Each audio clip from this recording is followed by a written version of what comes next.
when we work with the Gaia method, then what we basically work for and with is to release the body of any kind of blockage that prevents you from fully being and living the human beings that you are. And like I said in the intro when you came, the body, because the body really affects how we think, how we behave, who we are as conscious being in many ways.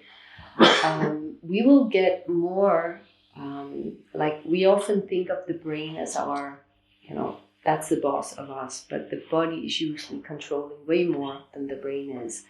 And big parts of the body is giving instructions to the brain about how to function, how to work, how to direct us around in life. And those areas that are giving message to the brain about how to behave is areas that will get affected by things that are stuck in our body. And when I say things that are stuck in our body, it means the energy residue from experiences you had that you, for whatever reason, were incapable of living out the way you should have lived it out at that moment, or wanted to, if you were to be fully in alignment with yourself and your essence. Or if somebody did something to your system that startled it a lot, so you sort of froze up the energy in the system. And so I will do a little basic on, so what is it really when we have something stuck in the body? What does it really mean?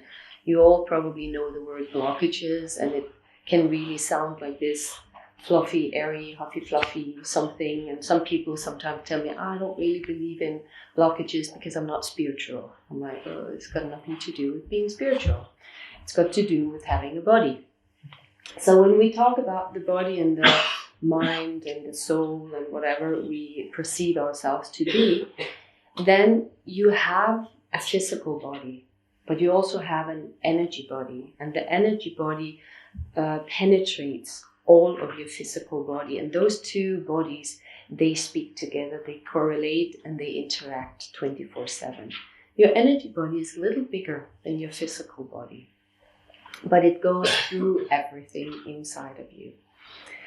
And it's also very connected to your nervous system in your body, and to what you can call your primitive survival instincts in the primitive parts of the brain and the central nervous system, which is about surviving. So whenever we do something, when we act, for instance, before I can lift up this pen here, I have to have my body create an electric current inside my nervous system that will send a message to the right muscles to actually be capable of doing this movement. If a certain action is a result of something I should have done to keep myself safe in a situation, or to state a boundary to keep my own integrity, and I'm prevented from doing that, then if this prevention of doing that comes in something that will affect me negatively going forward, if I don't do it, it will stick in the system as sort of a shock, like energy that freezes up. And that energy that freezes up can stay in the body for your entire life.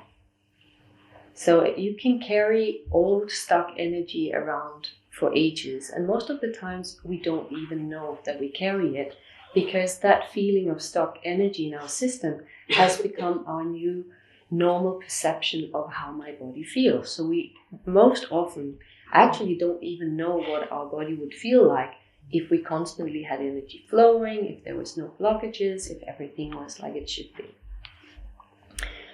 So in the body, when we also here will be doing body work and we will be talking about blockages, then the blockages also have a very physical reaction. Most of the time, the blockage starts in the energetic body. And from there, it affects the physical body. And when it affects the physical body, then you can get stagnation areas of different areas of the body where energy no longer flows. And when energy no longer flows, and if energy is completely stagnant, what it can do is that it can get the fiber tissue of the muscles to contract. And that can, for instance, be felt like a trigger point, like these hard knots here and there. And a lot of the time, if you go to your physiotherapist because you have like back problems, and they will say, oh, you have a lot of tension here and there, and they will work on it, fix it, and most of the time they will use 6 to 12 sessions to get rid of something in the back. And if you then experience that it really helped, I had a complete stuck back, but after my sessions with my therapist, a physiotherapist, then it was fine. And then like 3 months, 6 months, 9 months down the road, the problem comes back. Meaning that what the physiotherapist did was treating a symptom. They did not get hand of where is the root cause of why your muscle tissue is contracting. And most often that root cause sits in the energetic body, in the nervous system, but also in the energy where it's lack of flow. And that's why when I work with the Gaia method, that I work a lot with getting energy to move in the body. It is one of my main things. And that's also what I'm going to try and see if I can pass on to you, how to move energy, so that when you work on points, it's not just the touch, it's also the energy that you're going to affect on people, so that you can see if you can push the energy into moving.